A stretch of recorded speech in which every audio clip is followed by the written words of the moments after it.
O te whaatalo whātui lau whaafonga angai nei tai au, alo mai o Tālala Radio Samoa. To atolu tangata mali liwana nafi le whaalavelave tau taavale na tūlai mai I lunga o le State Highway I Hunterville. Tusole tūlai luai le awa uli le ripotia na tupuai, ma e whaapeo le loli ma le taavale le titi. Ta ua mai ai o lea na tali atu iai le to atelo le au whainga alwenga betai na umai lava soifua I lato wa mali liu I lea no fuanga. A ole ave loli o lea na ave le whale mai motonga fitinga. O lo sue leo leo le mafua ango le nei whaalavelave. E whainga tātele le tala wa sawi le ngase na a fialo na fatu mamali wai le taimi na o le tausi mai sa iai le whale mai I le vai aso tālu ai. Le aisa fo mai le whale mai Darkaville ma o lea na tala noa le tausi mai e whaonga I le video link a ngā I le fo mai mō lana fesoa soani. Whaamauninga nei mai le Emergency Department al whale mai whangarei ma o lo ta uai le popole ma le mautono le tausi mai le taimi. Ua whai mai el matanga luenga le soifua malo loina. E le o le toa ngao le au whainga luenga le whale mai Darkaville lea na mafuai. Ai mai le pale mia Christopher Luxon, e whainga tā tele le tala wasau ma e le tele sona fina ngalo whaalia o nol mata upo e patino. I le minister o le soifua malo loina malana matanga luenga. Ai saunoanga le minister o le soifua malo loina Dr. Shane Retty, e le whaingo fiele sa ilingo fo mai whale mai no itua ma o lo toe va ai nei iai. A o iai pele matanga luenga o le soifua malo loina. Wa mai asai nia le kone karate e wha o ngā I telehealth services I taimi o le pō e lea iai se fō mai po rirua. O le ana ripotia I le masino a perila le va ai o le soifua maloloina e suia ngā I whaatala noa ngai wha o ngā I telefoni ma kompiuta. Le whainga o lo va ai le fō mai le whale mai kena puru.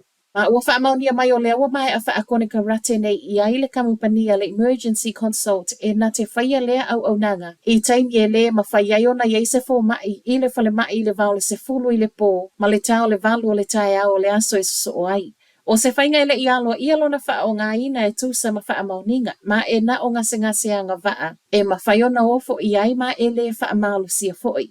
O lea au nanga e le fau pe tai o taimi o koviti lea na lawi lo ai. Ai mai le whaipula ia Barbara Edmonds, o le esilia ma le se lau lua se fulu afe tangata o lo tautuaina le whale mai kena puru, ma e le tatau, o na wha moe I telehealth se I vanga na wa matua I mo o mia lava.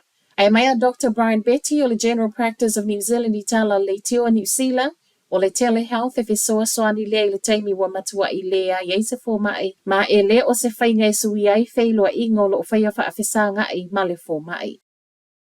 Tele ai tā lafu atunu u Pasifika ia saina, ma a o toe tongi ai, o lea lava e whai ma a fia le Pasifika I whaalawalawa whaanatua, ma a tili toe whaula I ei tūpeno no nei. O saina o ia leo le whale tupe tele le Pasifika o lo sawele tele o tūpeno no. I to tonu o le silia ma le lua se fulu tau sanga ualu. Reporti a le teo New Zealand o toe tā uai wha atu sa tu sanga na whai e le Lowe Institute, ma o tonga, Vanuatu ma Samoa, lea olo o mawalunga iana tupe toi to tongi a ngā ia saina, wha atu sa ia lato gross domestic product le GDP. O tonga o lea lato I le whapasene o lana GDP o lo toi alu I peimeni whai a ngā ia saina. Ma o se mawalunga tele le tu sa male so enga, le e whaapea e tūlanga tolu I le lalolangi. O Samoa, o le lua te siono pasene o lana GDP, tu sa lea o le lona whai le lalolangi. Ma Vanuatu o le lata I le lua pasene, o lana ia fo I GDP. O so enga lava fo ile nei e tasi o lo ta uai, e le o whaingo fia I nisi o atunu o Pasifika le tau ma whai e toi to tongi ai tā lafu nei. Le e au fia I tonga o na o le wha wau peo nā whātia I whaalawalawi whaale nā tura. Ai mai tangata so e whaapitoa, o ai tā lafu nei atunu ese e le whaamanga loina le whaletupe o atina e saina.